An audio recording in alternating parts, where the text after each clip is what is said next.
Catherine and Lily, friends for over 60 years, hadn't seen each other in several weeks. They both felt this was too long, so they arranged to get together. When Catherine arrived at Lily's home, they sat down and talked. And talked. And talked. They didn't stop and they didn't get up until 2.5 hours had passed. They talked about books they were reading, their significant others, politics, movies, their children, their children's children, and how their bodies and their living situations were changing with age. Later they exchanged emails. Lily wrote, "That was a wonderful and soul-lifting visit, my dearest old friend. We'll let you know about the movie." Catherine replied, "I felt the same way about our time together."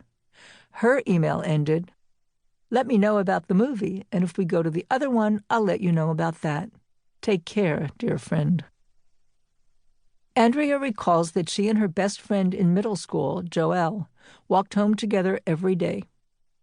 They could take a bus, but they usually chose to walk instead so they would have more time to talk. At one point, there was a chance that Joelle's family would move to another state.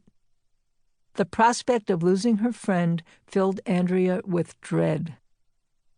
"I won't be able to live without her," she felt. "If she moves, how will I survive?" That feeling is usually associated with a life partner or parent. But a connection to a friend can be that strong too. A deep sense of loss can result when a friendship ends. As with a romantic partner, losing a friend means losing a language. No one else can understand the particular meanings of words that you shared, the references that made you laugh or nod in understanding. That loss is a testament to the power of conversation, of talk, to create a connection, a shared world. If a friend who is part of your daily life moves away, a hole is left that is palpable every day.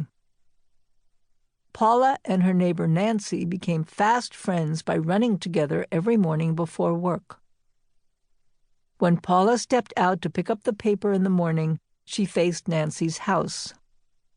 During the winter months when days were shorter and mornings still dark, seeing the light in Nancy's kitchen made her smile. It filled her with warmth to know that her friend was up too, also preparing coffee and breakfast. Then Nancy and her family moved. Paula felt forlorn. She wasn't motivated to run before work if Nancy wasn't going with her. To her surprise, she found herself regarding the woman who bought Nancy's house as an interloper. Now, if Paula steps out to get the paper and spies a light in the kitchen across the way, though she knows it makes no sense, she feels resentment toward the woman who was moving around in Nancy's kitchen.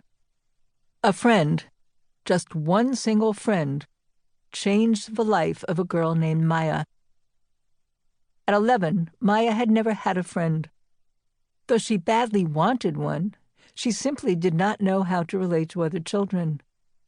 As her much older sister, Hannah Jaffe Walt, explained on the radio show This American Life, Maya had many of the traits associated with the autism spectrum. Quote, sensitivity to touch, lack of eye contact, obsessive and intense interest in one topic, and difficulty with social emotional reciprocity, what many of us call conversation. Having struggled her entire young life, Maya, quote, had amassed a team of therapists, and, quote, a series of diagnoses that all seemed to take her most obvious character trait and add the word disorder to it. Despite the efforts of these experts, Maya, quote, stopped asking for playdates altogether. She stopped reading, she stopped smiling and sleeping, and she was on edge all the time. A kid would take her pencil or brush up against her at the bus stop, and Maya would blow up. She had to be physically restrained. She broke a window. She was diagnosed with oppositional defiant disorder. She got hospitalized for a brief period. Then the miracle happened. Maya went to a horse camp, racehorses being her obsession. And there she met Charlotte, who became her friend. Charlotte and Maya had playdates. They laughed together. They had sleepovers. Until then, children had kept their distance from Maya. But Charlotte told her mother, Maya is perfect. Maya's life changed so dramatically that her family referred to BC and AC, life before Charlotte and after Charlotte. Maya herself explained that through Charlotte she learned how to relate to other people. Quote, be more flexible. Not just talk about what you want to talk about all the time, do other stuff that your friend wants. After 2 years of their friendship, Maya at 13, quote, feels the feelings that come when you're a girl and you have a friend who makes you laugh and thinks about you when you're apart and gets you. Maya was transformed. She no longer regularly gets in trouble at school. She now does her homework and washes her hair without a struggle. She has not had one violent incident, AC. She makes eye contact sometimes. She asks, how are you? Sometimes. She does chores. That felt impossible, BC. All of it seemed impossible, BC. A friend accomplished what a decade of experts and therapists couldn't.